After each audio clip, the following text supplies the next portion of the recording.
ഇന്നത്തെ നമ്മളെ പുതിയൊരു വീഡിയോയിലേക്ക് എല്ലാവർക്കും സ്വാഗതം. ഇന്നത്തെ നമ്മളെ റെസിപ്പി നല്ല ടേസ്റ്റി ആയതും അതുപോലെ തന്നെ വളരെ സിമ്പിളായിട്ട് ചെയ്തെടുക്കാൻ പറ്റിയതുമായ സേമിയ കേസരിയുടെ റെസിപ്പിയാണ്. അപ്പോൾ വീഡിയോയിലേക്ക് കടക്കുന്നതിന് മുന്നേ ചാനൽ സബ്സ്ക്രൈബ് ചെയ്യാത്ത കൂട്ടുകാരെല്ലാം ഒന്ന് സബ്സ്ക്രൈബ് ചെയ്ത് സപ്പോർട്ട് ചെയ്യണേ. എന്നാൽ ശരി, നമുക്ക് വീഡിയോ കണ്ടു നോക്കാം. അപ്പോൾ ഇതുണ്ടാക്കിയെടുക്കാൻ വേണ്ടി നമുക്ക് ആദ്യം തന്നെ 4 അച്ച് ശർക്കരയിലേക്ക് 1 കപ്പ് വെള്ളവും കൂടെ ഒഴിച്ചു കൊടുത്തിട്ട് നല്ല പോലെ ഒന്ന് ഉരുക്കിയെടുക്കാം. അങ്ങനെ ഇപ്പോൾ ഇതാ ശർക്കര നമുക്ക് നന്നായിട്ട് ഉരുകി കിട്ടിയിട്ടുണ്ട്. ഇനി ഫ്ലെയിം അങ്ങ് ഓഫാക്കി കൊടുക്കാവുന്നതാണ്. ഇനി നമുക്ക് മറ്റൊരു പാൻ ചൂടായതിലേക്ക് 2 ടേബിൾ സ്പൂൺ നെയ്യ് ചേർത്ത് കൊടുക്കാം. ഇനി ഈ നെയ്യ് നല്ല പോലെ ചൂടായി വന്നു കഴിഞ്ഞാൽ നമുക്കിതിലേക്ക് ഒരു 1.5 ടേബിൾ സ്പൂൺ അണ്ടിപ്പരിപ്പും മുന്തിരിയും കൂടെ ഇട്ട് കൊടുത്തിട്ട് നല്ല പോലെ ഒന്ന് വറുത്തെടുക്കാവുന്നതാണ്. ഫ്ലെയിം മീഡിയം ടു ലോ ഫ്ലെയിമിലാണ് വെച്ച് കൊടുത്തിട്ടുള്ളത്. ഇതുപോലെ വറുത്തെടുത്തതിന് ശേഷം നമുക്കിനി ഇത് മറ്റൊരു പാത്രത്തിലേക്ക് അങ്ങ് മാറ്റി കൊടുക്കാം. ഇതുപോലെ മറ്റൊരു പാത്രത്തിലേക്ക് മാറ്റി കൊടുത്തതിന് ശേഷം നമുക്കിനി ഇതിലേക്ക് 250 കപ്പിന് തന്നെ 1.5 കപ്പ് സേമിയ ഇട്ട് കൊടുക്കാം. ഇതുപോലെ സേമിയ ഇട്ട് കൊടുത്തിട്ട് ഫ്ലെയിം നന്നായിട്ട് കുറച്ച് വെച്ച് കൊടുത്തിട്ട് നമുക്ക് നല്ല പോലെ ഒന്ന് വറുത്തെടുക്കാവുന്നതാണ്. ഇതുപോലെ തുടർച്ചയായിട്ട് ഇളക്കി കൊടുത്തിട്ട് വേണം നമ്മൾ സേമിയ വറുത്തെടുക്കാൻ വേണ്ടി, അല്ലാന്നുണ്ടെങ്കിൽ പെട്ടെന്ന് കരിഞ്ഞു പോകും. അതുപോലെ തന്നെ ഫ്ലെയിം നമ്മൾ ഒരുപാട് അങ്ങ് കൂട്ടി വെച്ച് കൊടുക്കാനും പാടില്ല, അപ്പം പെട്ടെന്ന് കരിഞ്ഞു പോകും. ഇതുപോലെ ഫ്ലെയിം കുറച്ച് വെച്ച് കൊടുത്തിട്ട് നമുക്ക് നന്നായിട്ട് സേമിയ വറുത്തെടുക്കണം. അങ്ങനെ ഇപ്പോൾ ഈ സേമിയ ഞാൻ ഇതുപോലെ നന്നായിട്ട് വറുത്തെടുത്തിട്ടുണ്ട്. ഇനി ഇത് നമുക്ക് അവിടെ മാറ്റി വെക്കാവുന്നതാണ്. ഇനി നമുക്ക് ഈ സേമിയ ഒന്ന് വേവിച്ചെടുക്കണം. അതിനുവേണ്ടി ഒരു സോസ് പാൻ സ്റ്റൗവിലേക്ക് വെച്ച് കൊടുത്തിട്ടുണ്ട്. ഇനി ഇതിലേക്ക് നമുക്ക് 250 കപ്പിന് തന്നെ 3 കപ്പ് വെള്ളം ഒഴിച്ചു കൊടുക്കാം. 1 കപ്പ് സേമിയക്ക് 2 കപ്പ് വെള്ളം എന്ന തോതിലാണ് ഞാനിപ്പം ഇവിടെ വെള്ളം ഒഴിച്ചു കൊടുത്തിട്ടുള്ളത്. ഇനി ഈ വെള്ളം നമുക്ക് നന്നായിട്ടൊന്ന് തിളച്ച് കിട്ടണം. ഇതുപോലെ നമുക്ക് വെള്ളം നന്നായിട്ട് തിളച്ച് കിട്ടിക്കഴിഞ്ഞാൽ നമ്മൾ നേരത്തെ വറുത്ത് മാറ്റി വെച്ച ആ സേമിയ മുഴുവനായിട്ടും നമുക്കിതിലേക്ക് അങ്ങ് ഇട്ട് കൊടുക്കാം. ഇതുപോലെ സേമിയ ഇട്ട് കൊടുത്തതിന് ശേഷം നമുക്കിനി ഇത് നല്ല പോലെ ഒന്ന് ഇളക്കി കൊടുക്കണം. ഇനി ഇത് നമുക്ക് മീഡിയം ഫ്ലെയിമിൽ വെച്ച് കൊടുത്തിട്ട് നന്നായിട്ടൊന്ന് വേവിച്ചെടുക്കാം.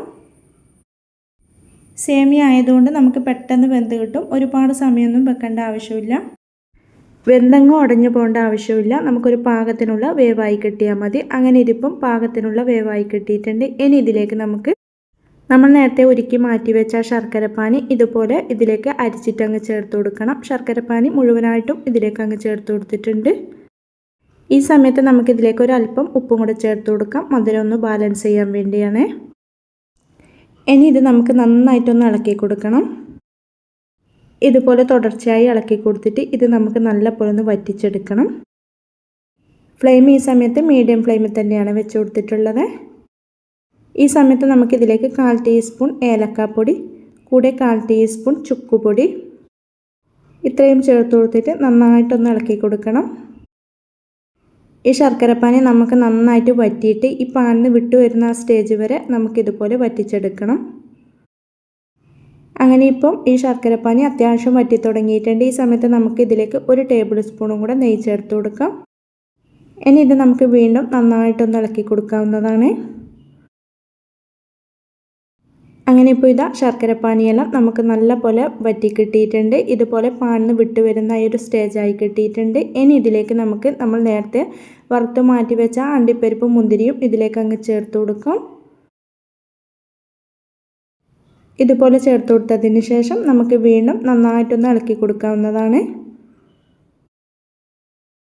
ഇനി ഇതിൻ്റെ ഫ്ലെയിം അങ്ങ് ഓഫാക്കി കൊടുത്തിട്ട് നമുക്ക് സെറ്റ് ചെയ്യുന്ന പാത്രത്തിലേക്ക് പെട്ടെന്ന് തന്നെ മാറ്റി കൊടുക്കാം. ഞാൻ ഇതുപോലെ ഒരു സ്റ്റീൽ പ്ലേറ്റിലാണ് ഇതിപ്പോൾ സെറ്റ് ചെയ്തെടുക്കുന്നത്. അതിലേക്ക് അല്പം നെയ്യ് നന്നായിട്ടൊന്ന് ബ്രഷ് ചെയ്ത് കൊടുക്കുന്നുണ്ട്. ഇനി നമ്മൾ റെഡിയാക്കിയെടുത്ത ആ സേമിയയുടെ മിക്സ് മുഴുവനായിട്ടും നമുക്ക് ചൂടോടുകൂടി തന്നെ ഇതിലേക്ക് അങ്ങ് ഇട്ട് കൊടുക്കാം. ഇതുപോലെ ഇട്ട് കൊടുത്തതിന് ശേഷം നമുക്ക് ഇതിൻ്റെ മുകൾ വശം ഇതുപോലെ ഒന്ന് ലെവൽ ചെയ്ത് കൊടുക്കാവുന്നതാണ്. ഇതുപോലെ ഇതിൻ്റെ മുകൾ വശം ഒന്ന് ലെവൽ ചെയ്ത് കൊടുത്തതിന് ശേഷം ഇനി ഇത് നമുക്ക് നന്നായിട്ട് ചൂടാറാൻ വേണ്ടി മാറ്റി വെക്കാം. അങ്ങനെ ഇതിപ്പം ചൂടെല്ലാം നമുക്ക് നന്നായിട്ട് ആറി കിട്ടിയിട്ടുണ്ട്.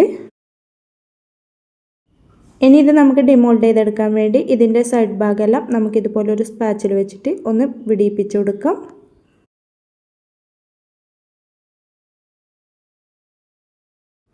ഇതുപോലെ ഇതിൻ്റെ സൈഡ് ഭാഗമെല്ലാം ഒന്ന് വിടിയിപ്പിച്ച് കൊടുത്തതിന് ശേഷം നമുക്കിനി ഇത് മറ്റൊരു പ്ലേറ്റിലേക്ക് ഒന്ന് കമിഴ്ത്തി കൊടുത്താൽ മതി.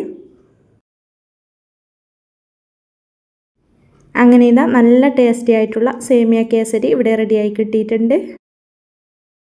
ഇത് നമുക്ക് കുട്ടികൾക്കൊക്കെ ഉണ്ടാക്കി കൊടുക്കാൻ പറ്റിയ നല്ല ടേസ്റ്റി ആയിട്ടുള്ള ഒരു ഐറ്റം കൂടിയാണ്. അപ്പോൾ എല്ലാവരും ഇതുപോലൊന്ന് ട്രൈ ചെയ്ത് നോക്കാനും വീഡിയോ ഇഷ്ടപ്പെടുവാണെങ്കിൽ മറക്കാതെ തന്നെ ഒന്ന് ലൈക്ക് ചെയ്യാനും കമൻറ്റ് ചെയ്യാനും സബ്സ്ക്രൈബ് ചെയ്ത് സപ്പോർട്ട് ചെയ്യാനും മറക്കല്ലേ. ഇൻഷാ അല്ലാഹ് അടുത്തൊരു പുതിയ വീഡിയോ ആയിട്ട് നമുക്ക് വീണ്ടും കാണാം. Thank you for watching.